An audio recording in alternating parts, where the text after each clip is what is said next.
చెప్పలేను, కానీ నేను కూడా విన్నాను అన్నాడు. కానీ అలా అంటానా నేను అని అల్లు అర్జున్ అంటున్నాడు. ఈ ప్రాసెస్లో నెక్స్ట్ డే మార్నింగ్ వరకు నాకు తెలియదు అన్నది మళ్ళీ అక్కడ అనుమానం. అక్బరుద్దీన్ ఓవైసీ చెప్పింది కొంత ఆశ్చర్యంగానే ఉంది. అంటే ఆ తొక్కిసలాట జరిగి ఓ మనిషి చనిపోతున్న ఆ సినిమా హిట్ అవుతుందని అల్లు అర్జున్ అన్నాడు అని. సాధారణంగా ఏ మానవత్వం ఉన్న వాళ్ళు చావును కోరుకోరు కదా. అందులో అల్లు అర్జున్ పైన ఆ రకమైన భయంకరమైన ఆరోపణ ఓవైసీ చేస్తున్నాడు అక్బరుద్దీన్ ఓవైసీ. బట్ ఆయనకు కూడా ఎవడు ప్రూఫ్ లేదు కనుక మనం ఏమీ దానికి సమాధానం చెప్పలేము.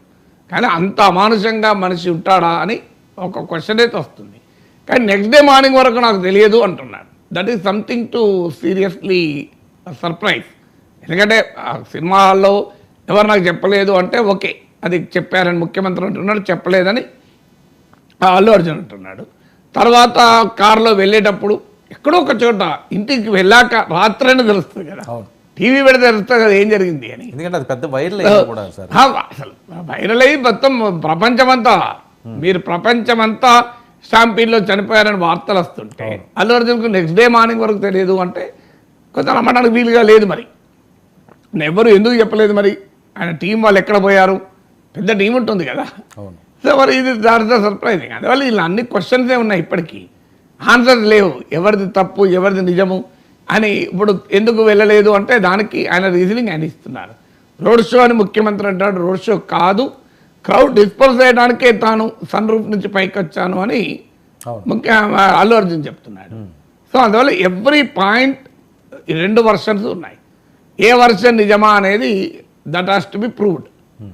సార్, ఏదైతే ఈ ఇండస్ట్రీకి సంబంధించి లేకపోతే ఇండస్ట్రీకి తెలంగాణ రాష్ట్ర ప్రభుత్వం తీసుకున్న నిర్ణయం కొద్దిగా ఇబ్బందికరంగా ఉండే పరిస్థితి ఉంటుంది. ఎందుకంటే ఒక ప్యాన్ ఇండియా అంటున్నారు, ఆ 3-4 రోజుల్లోనే 100 కోట్లు 1000 కోట్లు వచ్చినాయని ఎవరు రికార్డులు అని చెప్పుకున్న పరిస్థితి. ఇప్పుడు మొత్తం బ్యాన్ చేసి పడేసామని చెప్తున్నాడు ఈయన. బెనిఫిట్ షోలు లేవు, టికెట్లు రేట్లు పెంచడం.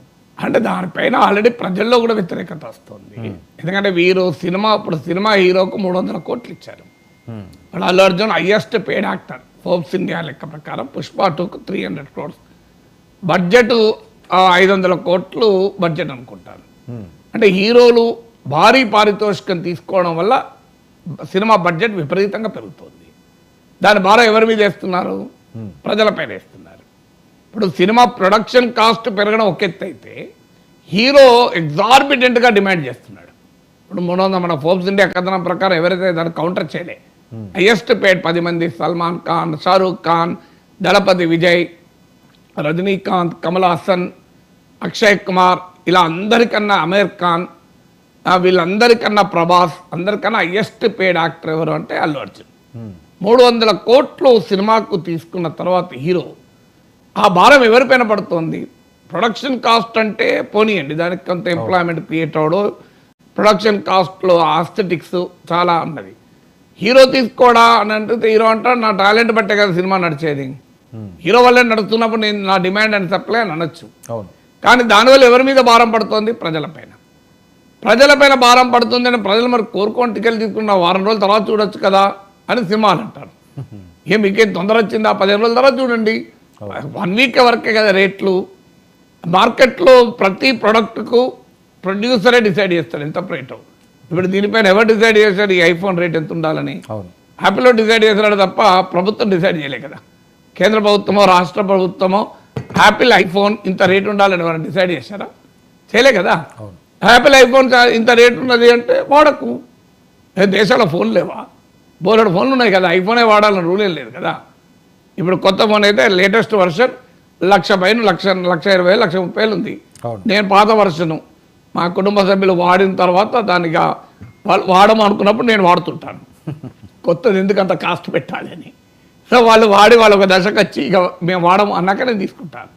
సో ఎందుకంటే నాకు ఇష్టం లేదు అంత పెట్టుడు.